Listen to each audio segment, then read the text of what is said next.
আশা model academy শিশু শিক্ষার একটি আদর্শ পাঠশালা। জ্যাক মা আলিবাবা গ্রুপের প্রতিষ্ঠাতা চেয়ারম্যান, পৃথিবীর সবচেয়ে ধনী লোকগুলোর একজন। অথচ একটা বয়স পর্যন্ত কম্পিউটার কি জিনিস তিনি চোখে দেখেননি। কোনো নামকরা স্কুলের বারান্দাতেও যাননি কখনো। আর তার বাড়ি সিলিকন ভ্যালি হতে অর্ধ পৃথিবী দূরে। আসলে ব্যর্থতাকে কিভাবে সফলতায় রূপ দিতে হয় তার একটি জ্বলন্ত উদাহরণ তিনি।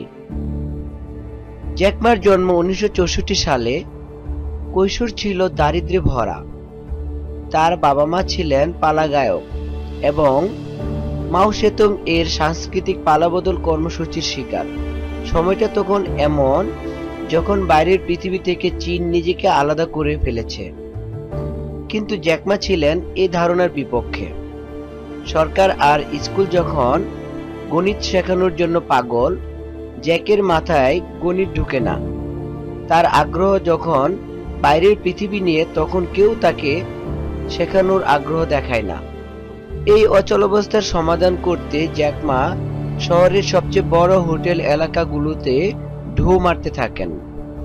উদ্দেশ্য বিদেশিদের সাথে ইংলিশে কথা বলার সুযোগ খোঁজা। 12 বছর বয়স থেকে 8 বছরেরও বেশি সময় ধরে জ্যাক মা এই কাজ করতেন, যাতে শুধু তার ভাষাগত উন্নতি হয়নি, বাকি পৃথিবীর সাংস্কৃতিক পরিমণ্ডল সম্পর্কে ধারণা দিয়েছে। ওদিকে বাপের টাকা নেই। জ্যাক জানতেন লেখাপড়া ভালো করা ছাড়া তার আর কোনো গতি নাই।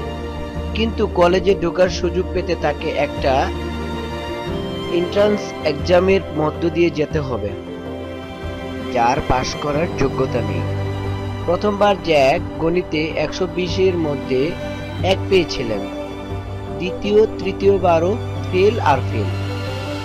নিম্নমানের হ্যাংজু টিচার্স ইনস্টিটিউট কলেজে ভর্তি হওয়া ছাড়া আর কোনো সুযোগ থাকলো না। পাশ করে বের হওয়া আরেক ব্যর্থতার গল্প। কোথাও জব পান না। 1 ডজনেরও বেশি জায়গায় চেষ্টা করে ব্যর্থ। তার মধ্যে সবচেয়ে এপিক ছিল কেএফসিতে। 25 জন চাকরির ইন্টারভিউ দিয়েছিল।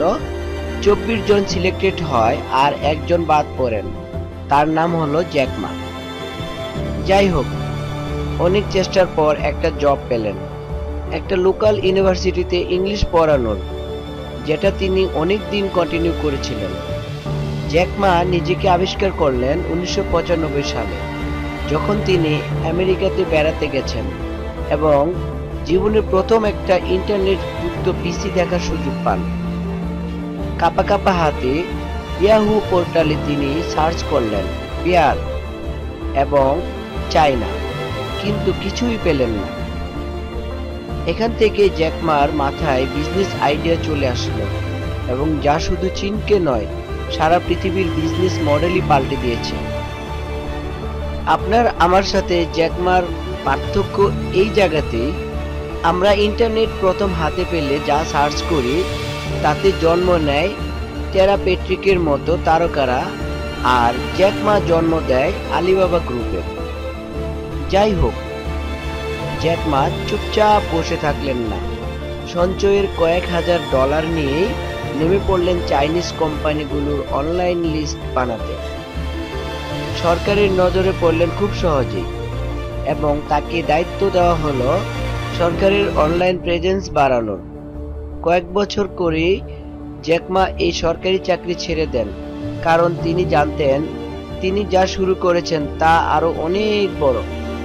1999 সালে তিনি কয়েকজন বন্ধুকে বাসায় দাওয়াত দিলেন আর তার চাইনিজ ই কমার্সের আইডিয়া পিচ করলেন।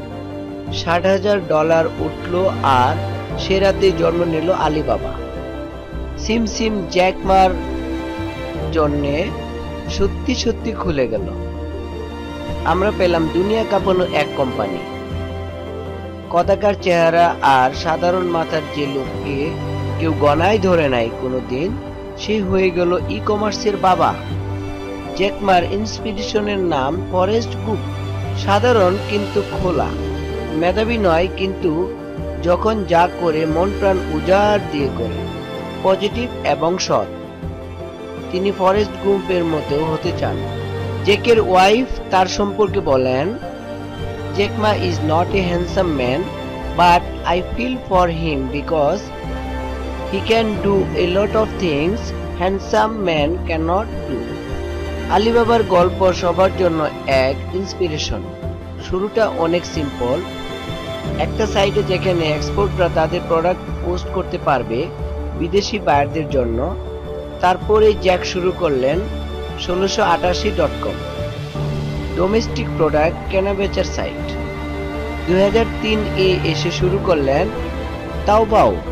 তারপর আসে পেমেন্ট প্রসেসিং সিস্টেম, একটা bank, cloud computing, mobile operating system এবং আরও অনেকগুলো বিজনেস। আর তাই আলিবাবার ভ্যালু এখন $180 বিলিয়ন উপরে।